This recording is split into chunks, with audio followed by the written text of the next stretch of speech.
신약성경 로마서 13장 11절에서 14절입니다. 또한 너희가 이 시기를 알거니와 자다가 깰 때가 벌써 되었으니 이는 이제 우리의 구원이 처음 믿을 때보다 가까웠습니다. 밤이 깊고 낮이 가까웠으니 그러므로 우리가 어둠의 일을 벗고 빛의 갑옷을 입자. 낮에와 같이 단정히 행하고 방탕하거나 술 취하지 말며 음란하거나 호색하지 말며 다투거나 시기하지 말고 오직 주 예수 그리스도로 옷 입고 정욕을 위하여 육신의 일을 도모하지 말라. 아멘.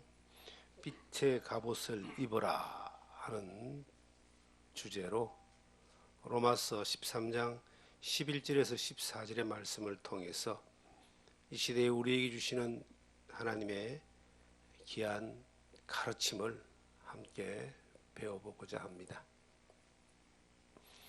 시기를 분별한다라고 하는 것은 대단히 지혜 있는 삶의 태도입니다. 이 성경에 보니까 이 시기를 알거니와 자다가 깰 때가 벌써 되었으니 이는 이제 우리의 구원이 처음 믿을 때보다 가까웠음이니라.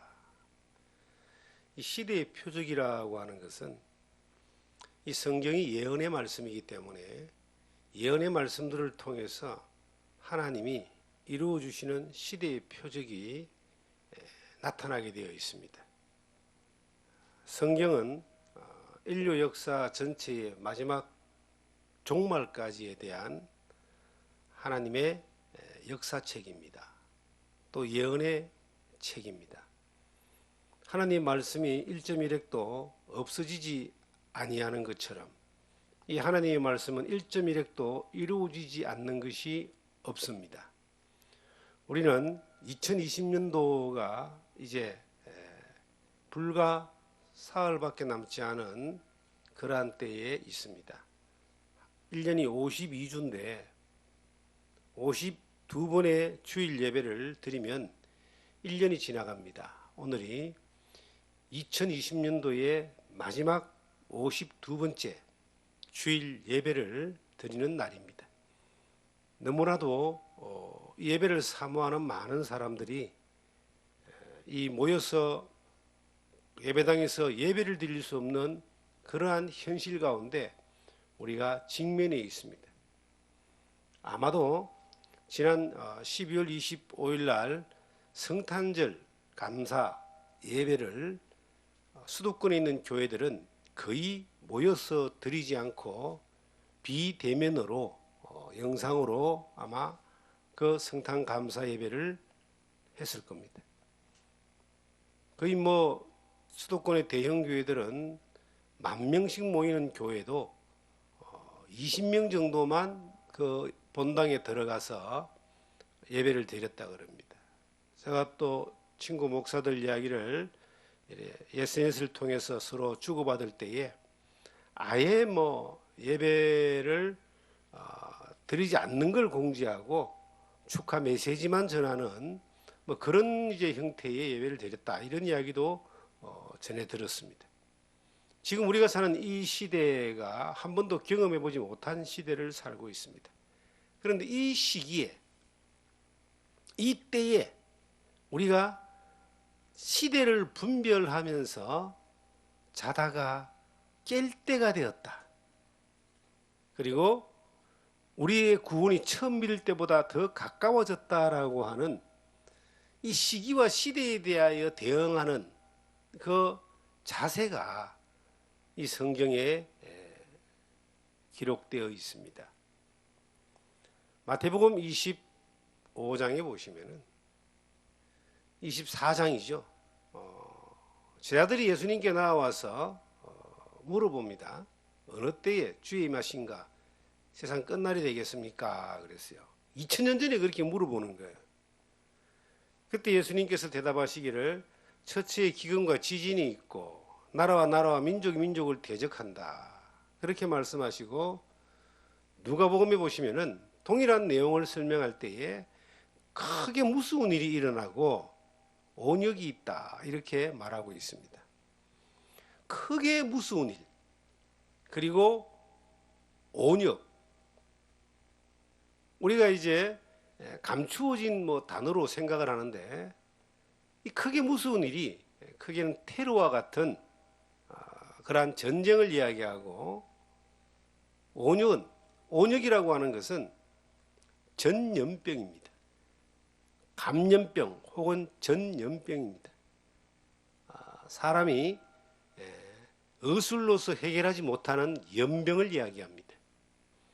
우리가 2020년도 이 21세기를 살아가면서 인류가 의술이 발달하고 또한 문화 수준, 생활 수준이 굉장히 발달한 이 시대에 이 감염병, 전염병으로 인하여 전 세계에 수십만 명이 죽어가고, 그리고 전 세계가 벌벌 떠는 이러한 일이 오리라고는 생각하지 못했을 겁니다.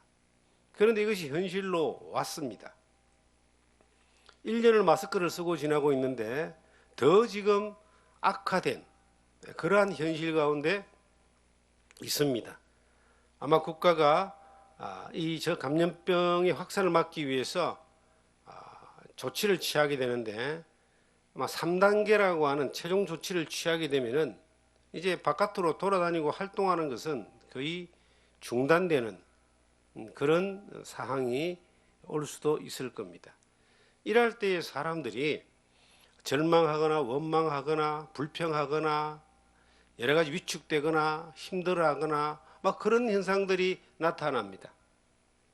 또 미래학자들은 어차피 지금 이 시대가 AI 시대이고 SNS를 통해서 모든 것들이 이루어지는 시대이기 때문에 학교에서 아이들이 모이는 것도 이제 비대면으로 다 될 것이고, 그리고 직장들도 재택근무로 이렇게 갈 수 있는 시스템이 됐고, 그리고 교회도 이제 비대면으로 모이지 않는 그러한 형태가 되고, 수많은 교회들이 문을 닫는 일들이 일어날 것이다 라고 이렇게 예측을 합니다. 복음을 전하고 하는 이러한 일들은 더 이상 있기가 힘들 것이다. 또 교회를 수많은 사람들이 떠날 것이다. 이런 이야기들을 예측을 하고 걱정을 합니다. 저는 이제 그런 대화를 나누면서 이런 이야기를 했습니다. 어느 시대나 이 복음이 전해지는 시대에 하나님 말씀이 전해지고 예수 그리스도의 복음이 전해질 때에 평탄하고 좋고 평화로웠던 때는 그리 많지 않았다. 어떤 면에서는 평탄하고 좋고 평화로울 때 더 이 교회가 타락하고 더 복음이 아닌 다른 것들이 판을 치는 그러한 것이 나타났다. 복음이 전해지는 때에 힘들고 어렵고 엄청난 외부적으로 내적으로 핍박과 환란이 왔을 때에 더 순수한 믿음을 가진, 바른 믿음을 가진 사람들이 순수한 믿음을 유지하고 바른 복음을 전하는 그러한 일들을 목숨을 걸고 전했던 그러한 역사들을 우리는 기독교 역사 가운데 초대교회부터 지금까지 복음의 역사를 둘러볼 때에 그렇게 지금까지 복음이 전해져 왔다.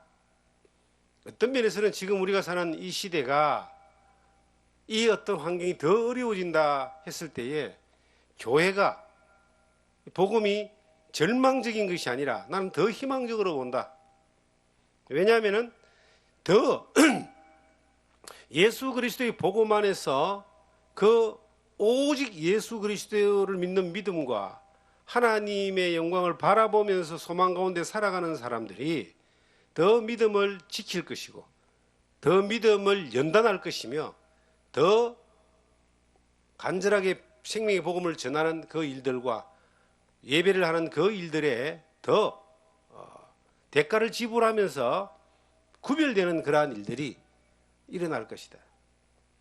어떤 면에서는 그것이 더욱더 긍정적인 모습으로 우리가 받아들일 수 있는 그러한 현상이다라고 그렇게 이야기를 목사님들 모인 자리에서 함께 나눴습니다.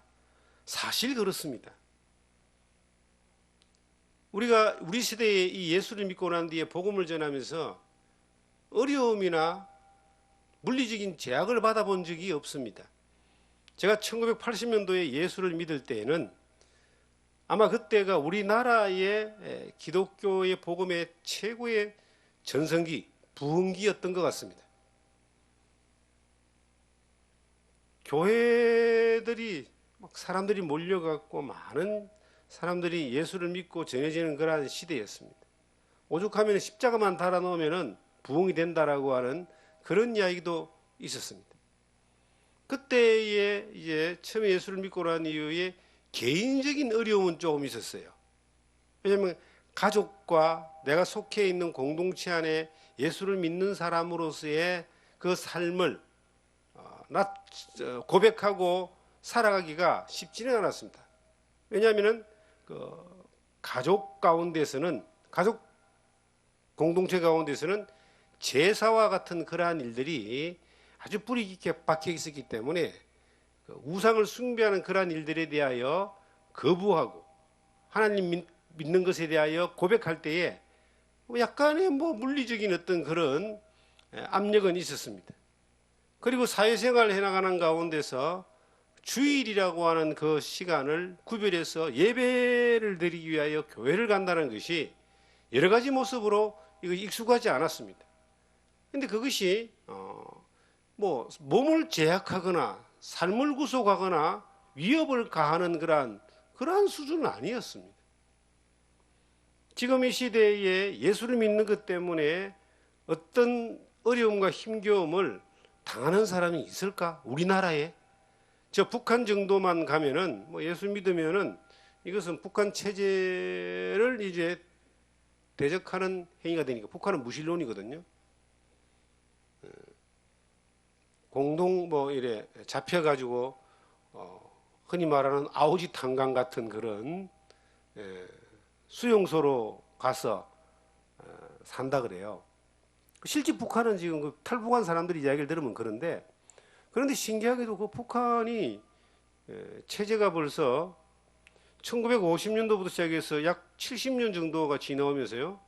70년 정도 그렇게 억압을 예수 믿는 사람이 아무도 없어야 되는데 놀라운 거는 지금도 지하에서 가족끼리 소수의 인원이 모여서 예수를 믿고 이 복음을 전하고 그렇게 믿음을 지키고 사는 사람들이 지금도 있다는 거예요.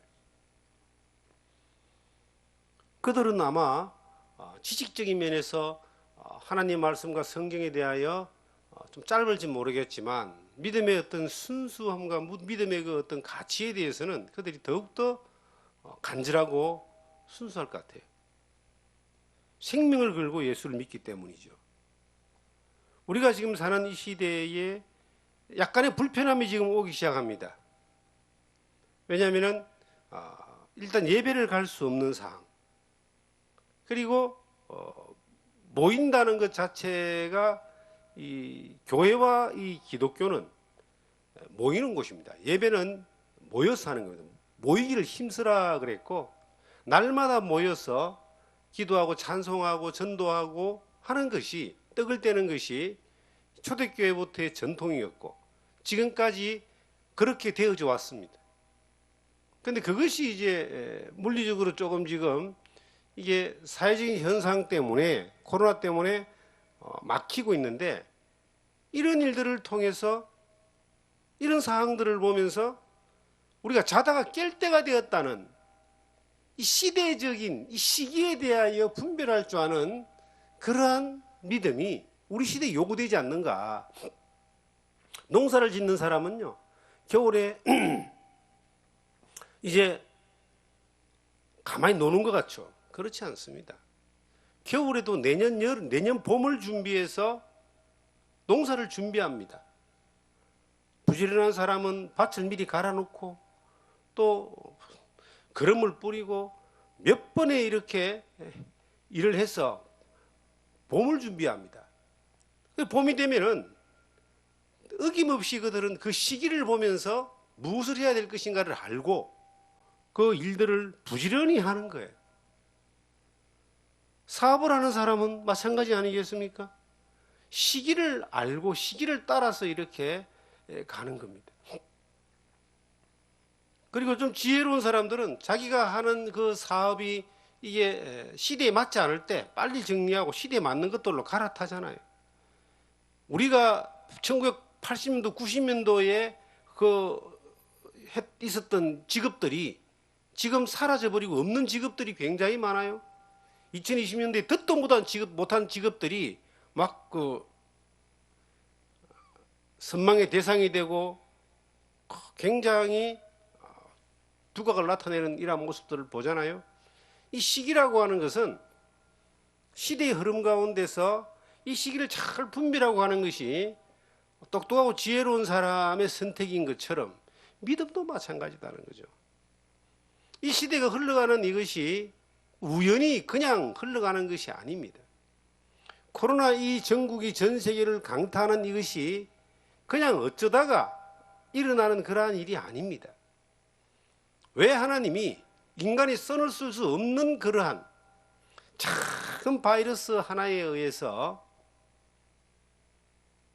두려워 떠는 그 온역이라고 하는 전염병, 감염병이 과학의 첨단을 달리면서 하나님마저도 도전하는 그런 AI 시대에, 인공지능 시대에 지금 와 있는 이때에 이런 일들이 왜 나타나느냐는 거죠. 저는 하나님의 경고라고 봅니다. 사람들로 하여금 하나님을 두려워하게 하는 거예요.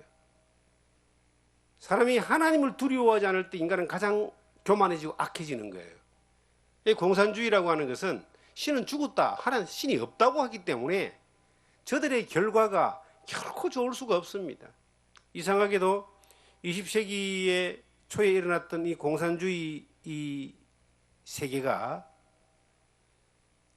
100년이 가기 전에 다 무너졌는데 유독 지금 우리 동족인 북한 쪽에만 남아있어요. 지금도 전 세계 어디를 봐도 그 공산주의 국가가 중국이라는 나라가 있지만 저 중국은 이미 거의 개방된 그러한 곳이잖아요. 왕래가 자유롭고 무역이 자유롭고. 그런데 북한은 그러지 않죠. 그런데 그 공산주의가 하나님을 도전하는 저 세력과 세계가 오래가지 않는다고 저는 그렇게 봅니다. 그리고 반드시 통일이, 체제가 무너지고 통일이 될 것이고, 그리고 이 복음으로 하나 되는 그러한 날들이 머지않아 올 것이다. 우리가 사는 이 시대에 그것이 올 수 있는 가능성이 참 많다라고 저는 그렇게 기대를 해봅니다. 우리가 지금 이 시대와 시기를 볼 때에 코로나와 같은 이런 상황을 통해서 불편한 것들이 많아요.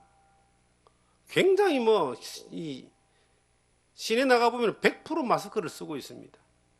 그리고 식당 같은 곳은 거의 텅텅 비어가 있습니다.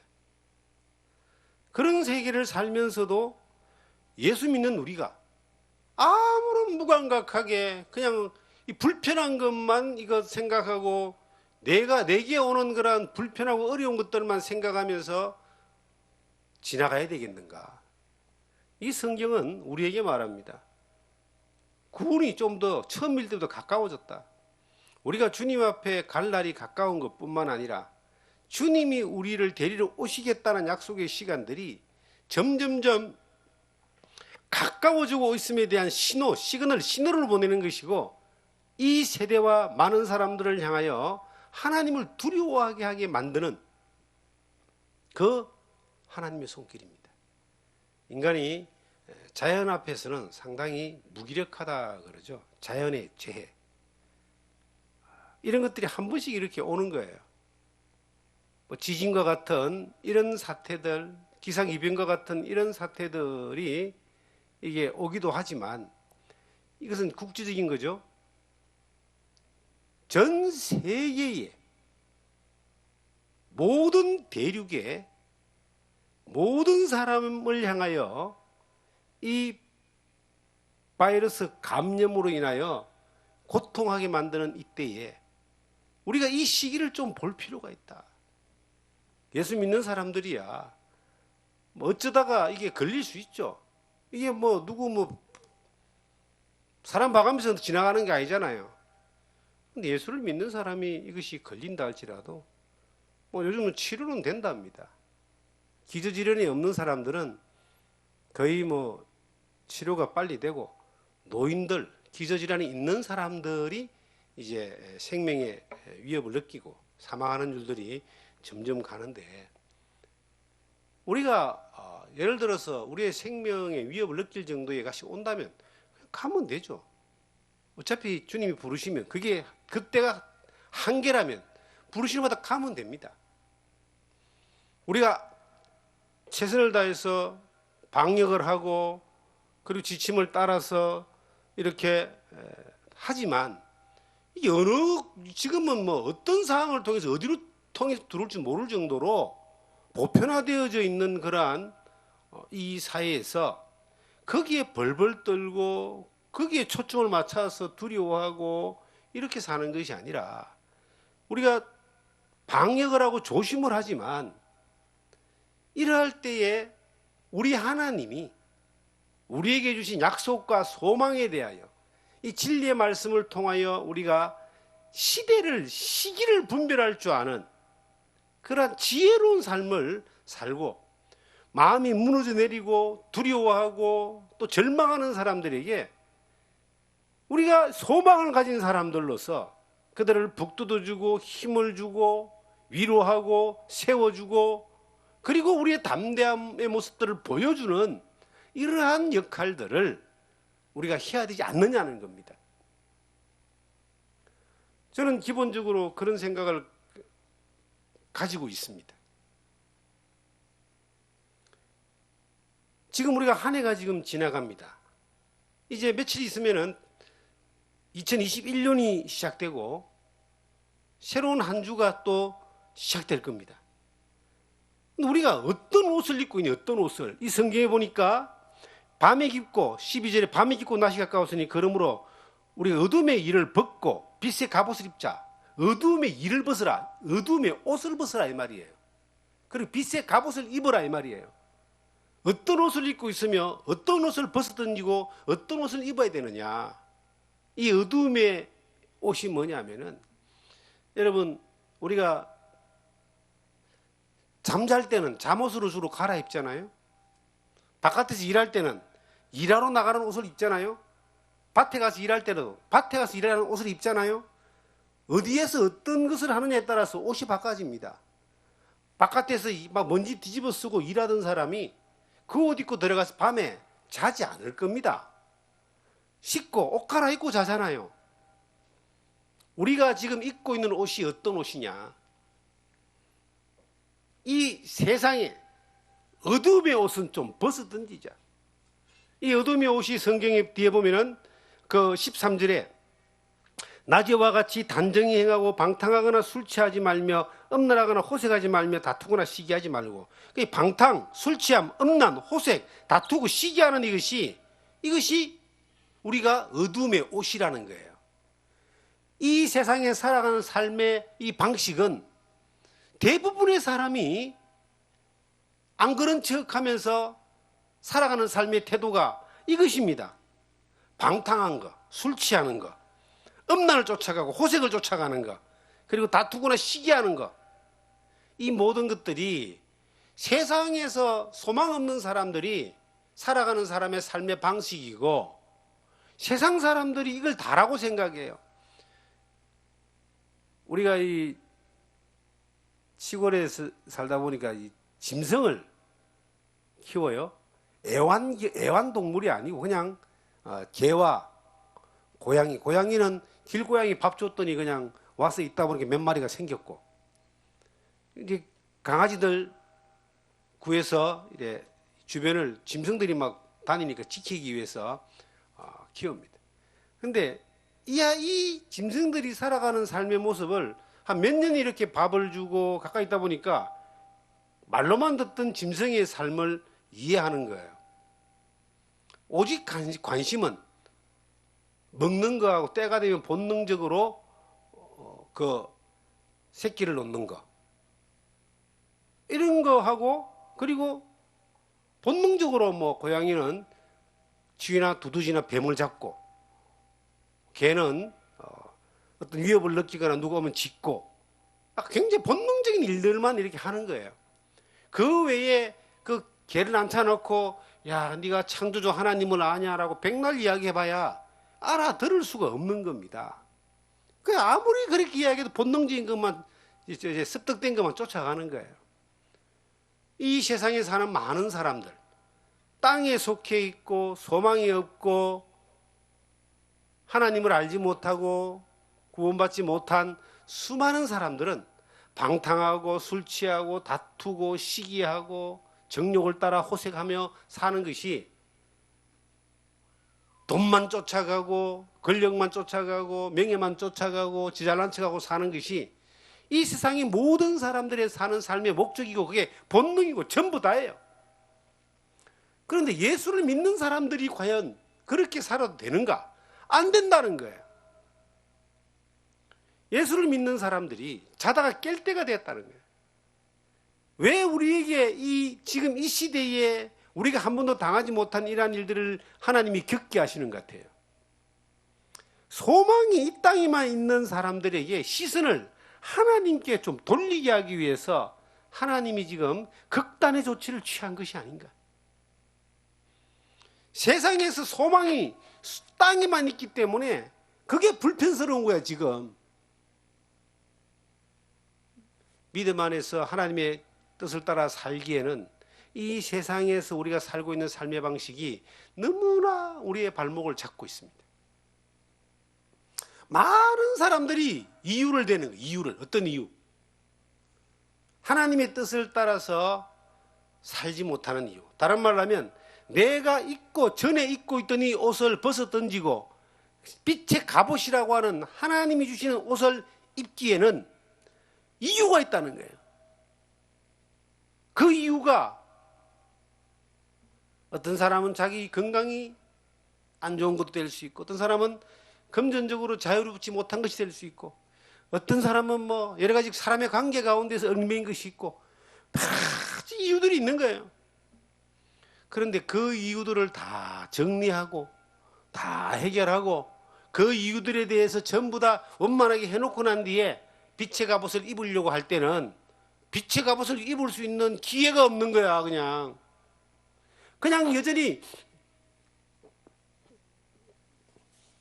누더기 같은 이 세상에서 입는 어둠의 옷을 끝까지 걸치고 그거 붙들고 그거 벗어던지지 못하고 갈등만 하다가 끝나버리는 거예요. 자다가 깰 때가 되었다. 성경에 저는 그 옛날 이 말씀을 보다가 주의 날이 도적같이 임한다 하는 말씀을, 베드로서에 나오는 말씀이죠. 3장에 도적같이 임한다. 주께서 호령과 천사장의 소리와 하나님의 나팔로, 데살로니가 전서에 나오는 그 말씀처럼 어느 날 도적같이 하나님의 나팔 소리가 들려올 때에 우리는 이 세상과 자동적으로 이별하게 되고 하나님의 세계로 들어가게 되는데, 이 세상에 있는 것들만 위해서 온통 살았던 그 사람들은 참으로 많이 후회할 겁니다. 그런데 도적이 어떻게 옵니까? 왜 깨어있으라 그럽니까? 도적은요, 절대 사람들이 깨어있을 때 오지 않습니다. 저도 도둑을 맞아본 사람이에요. 도둑을. 도시에 살면서 누가 우리 집에 침입해 들어오는 거, 그 현관문을 싹 따가지고 열고 들어오는 거, 그것도 직접 경험해 봤고요. 도둑도 몇 번 당연해 봤어요. 오히려 시골이 도둑이 없어요. 그럼 도둑이 언제 오느냐면은 캄캄하고 모두가 잠들었을 때, 아무도 없을 때 살짝 들어오는 거예요. 근데 주의 날이 도둑같이 온다는 겁니다. 도둑같이 온다는 말은 생각지도 못한 때에 온다는 거예요. 지금 우리가 사는 이 시대가 주님이 오셔도 아무런 문제가 없는 시대입니다. 예언의 말씀이 다 이루어져 있는 시대예요. 그냥 오시면 돼요. 하루가 천년 같고 천년이 하루 같은 그 하나님이 그 주님이 오실 날을 지금 카운트하고 있을 것 같은데 왜 아직도 오지 않고 있느냐? 2000년 전에 예수님의 제자들이 주의 날이 세상 끝날이 언제입니까? 라고 물어본 것처럼 2000년 동안 수많은 사람들이 주의 날이 언제입니까? 라고 물어보는 거예요. 그런데 지금 우리가 사는 이 시대는 정말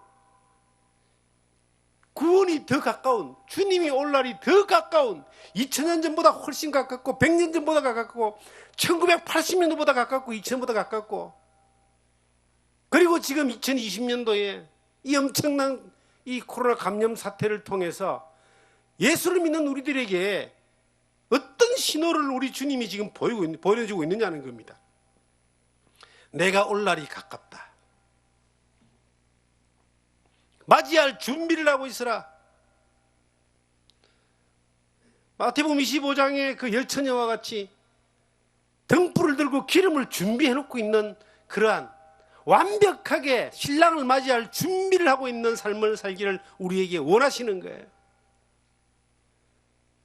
우리가 준비됐다고 생각하는데 내 영혼이 깨어있고 내가 하나님 자녀가 되었고 천국 갈 소망이 있다고 생각하는데 그런 믿음은 가지고 있지만 그분이 문 열고 들어올 때에 나는 엉뚱한 짓 하고 있는 거예요. 이게 깨어있는 겁니까? 이 성경은 말하기를 이 시기에 대하여 말하고 있잖아요. 시기를 알거니와 자다가 깰 때가 벌써 되었다. 제발 좀 정신 좀 차려라. 지금 이 시기에 우리가 얼마나 불편합니까? 그런데 예배를 못 드린다라고 하는 것이 많은 사람에게는 엄청난 불편이 되겠지만 어떤 사람에게는 이 세상에서 더욱더 즐길 수 있는 기회를 주는 겁니다. 우리 교회야 이 산골짜기에 청정지역에 있기 때문에 그래도 우리 교회도 원주시에서 계속 공문이 날라오고 면사무소에서 직원이 오고 전화가 오고 확인을 하고, 그런데 큰 교회는 스트레스 받는답니다. 수시로 나와가지고 점검한다는 거예요. 그런데 이러한 때에 얼마나 많은 사람들이 이제 예배에 참여하지 않는 것이 이 습관이 되는 거예요. 그리고 편해지는 거예요. 그리고 그 시간을 편안하게 지내는 것들을 찾아가다 보니까 세상으로 그냥 어두움의 옷을 벗어야 되는데 어두움의 옷을 더 껴입는 그러한, 추우면 옷을 껴입듯이 더 껴입는 그러한 현상이 일어나는 거예요. 그래서 어떤 분이 그러더라고요. 저 수원 쪽에 동탄 쪽에 있는 교회에 300명이 출석했던 교회인데 예배를 드리지 않고 비대면 예배를 진행되고 난 이후에 150명 반 정도는 지금 아예 연락이 안 된다는 거예요. 아예 소통이 안 되는 거예요. 겨우 반 정도만 소통이 되고 SNS를 통해서라도 이렇게 소통이 된다는 거예요. 이게 지금 장기화되고 있습니다. 내년까지 가고 후내년까지도 갈 수 있다고 그렇게 경고하는 사람들이 있습니다. 그런데 이 또 변종 바이러스가 나와가지고 이 백신이 또 무용해지는 그러한 일들도 올 수 있다고 지금 경고하고 있습니다. 이러한 때에 이 시대를 바라보면서 우리가 예수를 믿는 자들에게는 하나님이 깨어서 소망 가운데 있기를, 우리의 구원이 점점 더 가까워짐에 대하여 늘 깨어있기를, 주님이 오시는 이것이 이 성경에 기록되어 있는 마지막 예언입니다. 이 성경은 주님이 오심과 세상의 심판함을 기록하고 있습니다. 근데 그날은 아무도 모릅니다. 그런데 내가 주님 앞에 가는 것은 이거는 멀지 않아 이루어지잖아요. 개인적인 종말, 개인적인 마지막, 이것은 어느 날 우리에게 오게 되어 있습니다. 점점점 가까워져 오고 있습니다. 이 시기에 여러분과 제가 내가 입고 있는 옷이 어떤 옷인가를 점검해 볼 필요가 있다는 거예요. 사람들은 지금 코로나로 인하여 생명의 위협을 느낍니다. 그리고 매스컴을 통해서 계속 이게 사항을 알려주지만 듣는 사람 입장에서는 굉장한 공포입니다. 이게 자기 지역에 자기 가까운 곳에 뭐 감염자가 나왔다 그러면요 동네가 전부 다 아마 그 초상집 분위기예요. 그렇게 공포를 느낍니다. 근데 공포만 느끼고 이걸 어떻게 잘 빠져나갈 것인가, 잘 대처할 것인가를 그 생각만 우리는 하고 있는데 성경은 우리에게 말합니다. 좀 자다가 깰 때가 되었다. 이때에 깬다는 말은 뭐냐면 네가 지금 어떻게 있는지를 점검할 때가 되었다. 성경은 말하잖아요. 어떤 옷을 네가 입고 있느냐. 방탕하고 술 취하고 호색하며 시기하고 다투며 세상에 썩어지고 잠깐 있다가 사라지는 더럽고 추하고 악한 속된 것들로 드덕드덕 붙어있는 그 옷을 입고 더 많이 입으려고, 더 많이 가지려고, 더 껴입으려고 그렇게 하고 있지 않느냐.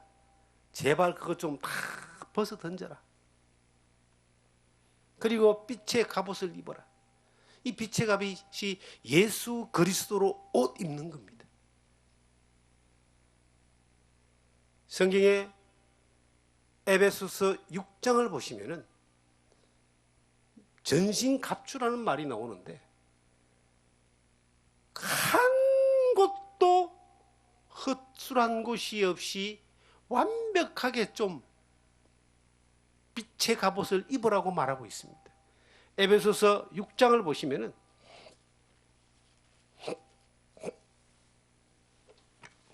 6장 13절부터 보겠습니다.